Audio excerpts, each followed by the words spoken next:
ஐயா, ஒரு சிலவன்லாம் எப்படி தெரியுமா இருக்கிறான், இவன் என்னடா செருப்பு தைக்கிறவன் தானே அப்படின்னு சொல்லிட்டு ஒரு மாதிரி ரொம்ப கேவலமா பேசுறானுங்க ஐயா. ரொம்ப கார்ல வரானுங்க, வந்துட்டு கார் உள்ளே தௌலத்தா உட்காந்துட்டு இங்க வாடான்றானுங்க. நான் என்ன அவன் வேலைக்காரனா?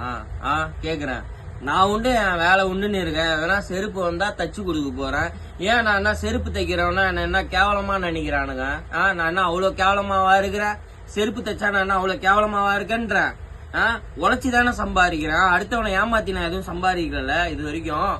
வராங்க, செருப்பு தைக்கிறாங்க, எடுக்கிறேன், போறேன், அவ்வளவுதான். கார்ல இருந்து அப்படியே தௌலத்தா கூப்பிடுற, இங்க வா அப்படின்னு. செருப்பு ஒண்ணு பிஞ்சிச்சு தைக்கணும்னு, ஏன் நீ இறங்கி வரமாட்டானா கேக்குறேன். எனக்கு அதான் ஒன்னும் புரியல. ஏன்னா செருப்பு தைக்கிறேன்னா என்ன அவ்வளவு கேவலமா இருக்கனா? நானு உழைச்சிதானே சம்பாதிக்கிறேன், இல்ல திருடி கிருடி எதனா சாப்பிடுறேன் நான் அடுத்தவங்க காசை? ஏன் ஐயா, தயவு செய்து இந்த மாதிரிலாம் ஒரு சிலவெல்லாம் வந்து பண்ணாதீங்க ஐயா. ரொம்ப மனசே கஷ்டமா இருக்கு. மேலும்னா இறங்கி வாங்க ஐயா. எனக்கும் 2 காலு 2 கை தானே இருக்கு.